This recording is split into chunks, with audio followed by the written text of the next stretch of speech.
What's up, everybody? This is Jimmy with Trading Decoded. It is April 2nd, 2024. It is 4:02 in the afternoon. Market's closed. Guys, this morning's drop was epic. It was a huge drop in pre-market. Not that reason alone to take puts, but there are ways to determine when and why you should consider calls or puts or vice versa. I'm going to share that with you guys in here because it's something that I've been sharing for 3+ years. And the reason I'm bringing it up in this video is because for some ungodly reason, I had people jump into calls on the very first candle because it was green. Let's just get into the chart. Let's talk about some things. Okay, this video is going to be relatively short because there's not much to talk about after the first hour and a half of the trading day, in my opinion, but that's just me. So let's go ahead and see what we got going on. So we had pre-market, which was steadily selling down. I don't know if the market's just accepting the fact that we're not going to get 3 rate cuts this year or what's going on. But whatever the case is, it doesn't matter. Our pre-market levels, we had a charting session this morning. Our pre-market levels exist right here within these 3 blue lines. Hang on one second. And we broke out of it. Now, it doesn't matter. I'm not going to move those lines because they're just levels of support and resistance. They're equally as valuable to me, these blue lines, as these orange ones and yellow ones and so on. Okay. We drew all these lines before market opened at 8:30. And SPY, for the most part, respected them, for the most part. Now, I was having a conversation with the few people who bought calls because they saw this. Now, as you guys know, every day at 9:25, I do a call put scenario. Okay, the call put scenario is based on where I would feel comfortable personally taking a trade. That's all. And I follow that information up with the understanding as to what I feel comfortable or why I feel comfortable taking those trades, right? The very first thing anybody should be doing is, at any point in time, in my opinion, if you're trying to figure out whether you should play calls or play puts, maybe consider a checklist like this, for example, that would take one of those 2 options completely off the table for you. Okay? Just a thought. I'm just thinking out loud here. Okay? Everybody wants to know what works for me. How did I get good at what I do? I try and share it with you guys in every single one of these videos that I make every single day. Now, you either believe that these things work or you don't, and that's your problem, not mine. I know what works for me. I know why my win rate is what it is because I'm patient. I wasn't always patient, but when I became patient and I started to pay attention to what the market was screaming at me, suddenly my win rate got even better and I got to start making good money. Okay? Just trying to pass on this information to you. This is something we post in our Discord every single morning before the market opens. It's part of the same snippet. There's a list for calls and a list for puts. Okay? These are 4 bullet points that, if all true, you sure should be looking for reasons to take puts. It does not mean jump into puts as soon as the market opens. No. It means that calls should not even be a consideration until fewer of these things are no longer true. Think of this as 25% chance that puts are going to work, 50% chance, 75% chance, 100% chance. We're not going to say 100%, but let's go with 99% chance. So then it comes down to, okay, I know I want puts. Now I just have to find the right time to take them. Okay? Don't overcomplicate it. Don't convolute yourself. Don't sit here and make it muddied waters.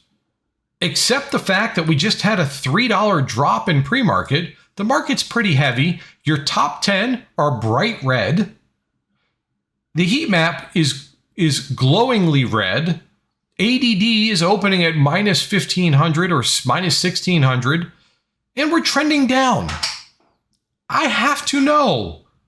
Besides, it can't go lower. What in God's name would force somebody, especially on the first candle of the day, to jump into calls? Oh, there was a green candle. Okay. What about all of this? Does nothing? Doesn't matter? What about this? This doesn't matter? No? What about oh, I don't know. What was ADD doing here? What about this? So ADD opened in the depths of hell and dug deeper into the depths of hell. No? Calls? That screams calls? Guys, hold on.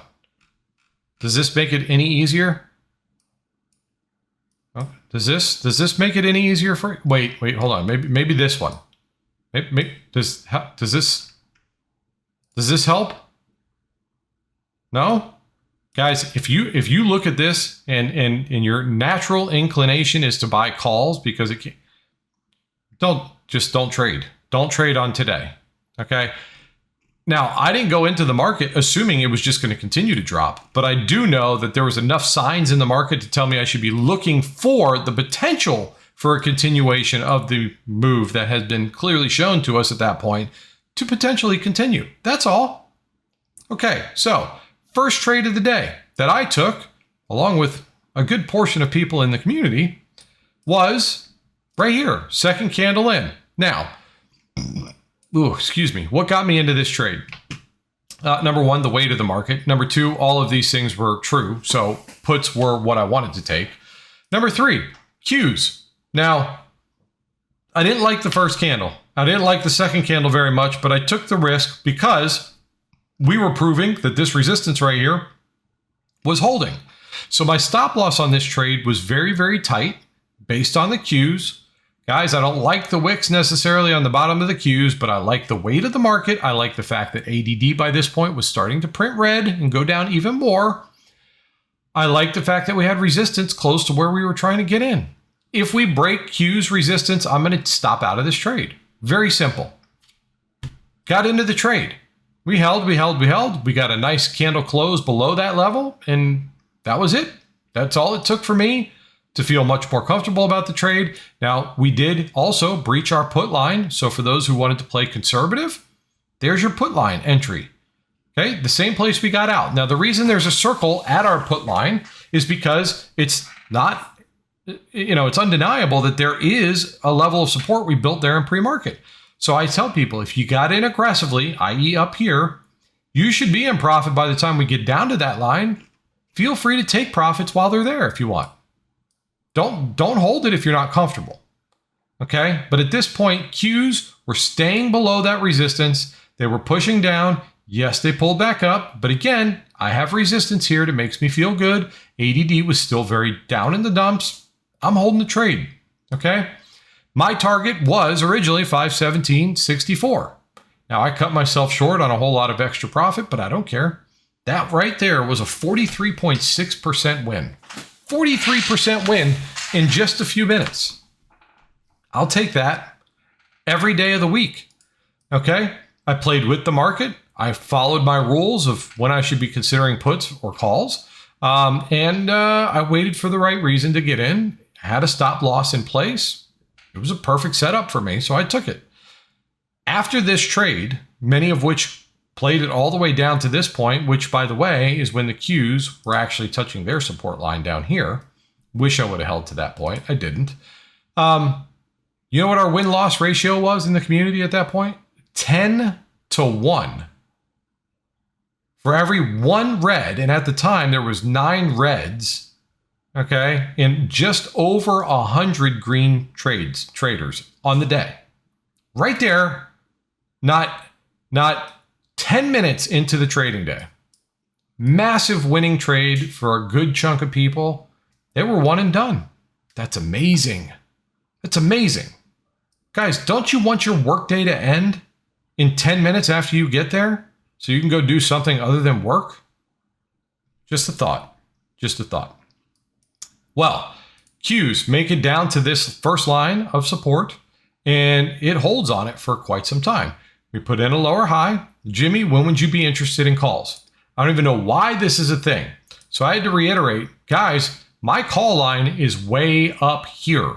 This was the call line scenario. Why is it so far away?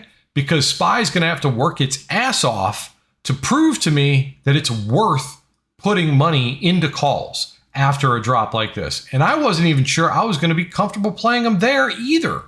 We still have a lot of shorting above that line that is going to want to not keep it to continuing up if we get to that line. Fortunately, we never made it there. So calls were never a thing for me, except for one time.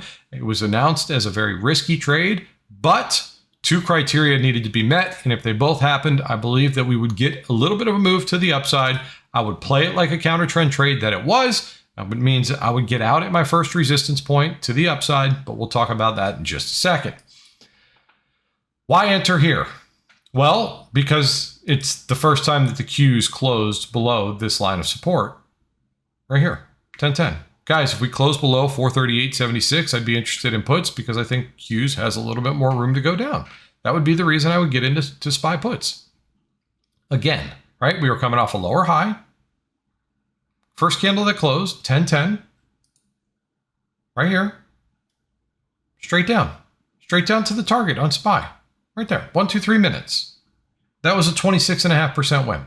That was my second and final trade for the day. It was a great day. Okay. We held support there, put in a lower high, then a higher low. Uh-oh. What are higher lows bad for, guys? Say it with me. Puts. When you start to see higher lows, it's just telling you that the buyers are getting stronger. Okay. Doesn't mean it's going to reverse trend. Just means be on the lookout. Okay. Run right back up to the trend line, staying below our yellow line. Straight back down. But Jimmy, you said if it breaks the trend line, buy calls. I sure did. But that's only one of the two criteria, right? And I didn't say buy calls. I said that would be the only time I would consider calls if I felt like being aggressive. Otherwise, my call line is way up here. Okay. Did the Qs break through that line of resistance? They sure didn't. So only one of the two criteria was met here. We come back down. We're still not making it down to our low a day. I don't like it. I'm not buying puts at this point. SPY breaches the line again. So criteria 1 is met at 11:07 on SPY. It's also met or breached at 11:09 on Qs. Could have got in here. Where are you looking to go? Well, to the Q's first resistance if you're interested in taking profits there, which would have been here. I don't ignore that stuff. We tried to stop there. Now, when you get to that point, you could choose to take your profits. No, it's not a huge trade, but it would have paid you 15 to 20%. Okay? And if you wanted to stay in the trade, just slide your stop up so that you can't lose money. Make it break even. No harm, no foul. Ride it out. See where it goes. Second one was up here. That was Q's hitting this resistance because that's the next target we expected it to get to if it broke through here. Like clockwork, guys. First candle that closes above it, straight up to this resistance, literally to the penny with this wick. That's your second exit. Or here, whichever one. Okay, it's the only call that we talked about today. These were the two puts. After that, turned into a chart that I wasn't worth trading to me whatsoever. This is when all the reds started to scale up on our pole. While the greens were going up a little bit, the reds were going up a lot of bit.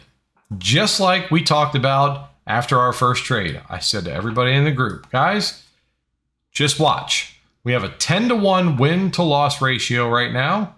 By the end of the day, it's going to be far, far less than that. Now, 3-to-1 is what it sits at now. Still a great day overall, right? We got almost 60 reds and 170, 180 greens. This is a good day, but it could have been a lot better if people would just recognize when the chart's not worth trading. Oh, but Jimmy, look at this massive run up at the end of the day. Right. If you have buying power left because you didn't try and trade this, congratulations. I hope you felt comfortable playing against that. And I hope that this pullback right here didn't take every ounce of profit you may have had at that time. Oh, but it got back there again. Wasn't worth half as much as it was the first time. This pullback probably took away 3/4 of that particular profit if it was still there. Guys, if you get into one of these trades late in the day, just be aware, especially if it's a same day expiration, that pullbacks late in the day hurt 10 times worse than they do earlier in the day. Okay, I don't trade this late in the day because my particular strategy doesn't work well unless I move to another expiration date. And SPX contracts, those are super expensive and it's not worth it to me. Okay, I am trying to trade the way I intend to trade when I retire in 6 years. I want to go to work because I want to, not because I have to, i.e. I'll get up and I'll decide when I wake up, you know what? Let's see if I still got it. Let me go try and take a trade, because by then I'll have a dividend portfolio that's paying me all the money I need anyway. So I don't really care about trading anymore, right? But my goal is to enjoy my life while I'm still young enough to do it. So I'm trying to condition myself to get into the market early, get out early, make my money, and go enjoy life. Okay? I'm not trying to increase the amount of income that I make. I'm not trying to aim higher. I'm not trying to scale up in my position size because I already make enough money to pay my bills and be happy. Okay? I don't know about you, but many times in my past, I've always lived to the amount of money that I make. Right? Well, unfortunately, that ends up forcing us, or eventually we end up living beyond the amount of money that we make. But here's the biggest problem. If you're spending as much as you're making, that's fine. You can afford to do that. But what happens if you choose to make less because you want to work less? Well, now your bills are up here and your expenses, but your income has to come down. That's not a problem I want to deal with ever again. I've lived that life, okay? And I'm never going back there. So I'm trying to make my money and live here because that's how I intend to live in the future. Or, God forbid, my dividend portfolio pays me less than my trading does, which it will, and I end up here. I'm good with here. You know, I don't know, guys. It's a thought process. Have a perspective that makes sense to you. Because you know how many people I watched trade from green to red today because they just couldn't stop trading? Remember, folks, the quickest way to get rich in the market is very simple, okay? Always counter trend trade 100% of the time. Counter trend trade, never play with the strength of the market. And make sure that you take as many trades per day as you can. That's the key to success in day trading. I hope nobody who's watching this shuts the video off before this sentence. Don't do that. Don't be an idiot. It doesn't work that way. Get in, respect the market, take what it's willing to give, get out, go do something else that's not going to cost you money. Have a great day. All right, that's pretty much it, guys. So I hope you found some useful information in this video. If you did, please like, share, and subscribe. I'd appreciate it. If you'd like to join our Discord community, well, we'd love to have you. It's a good time in there. Some days are great. Some days are not so great. But we try and play what the market gives us every single day. And there's almost always something to do in the market. So come, join us for free. First week is completely free. If you like what you get for that week, consider becoming a paying member. And then you'll actually get more perks for doing so. If not, I hope you learned something for free while the 7 days that you're there. My goal is to teach you something, whether it's through these free videos or through the free trial that you take with us.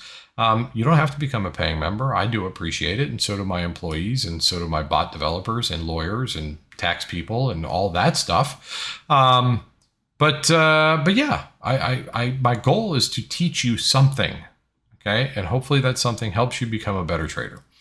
And that's pretty much it. So I hope you all had a fantastic day. We got a lot going on this week with reports and Fed speakers and all that stuff. So we should see some good moves throughout the rest of the week, which I'm looking forward to. And that's it. So I hope you all had a fantastic day. If you had a rough day today, learn from those mistakes. Try not to create them as many times as possible. And yeah, thank you guys for watching. Love you. Till tomorrow.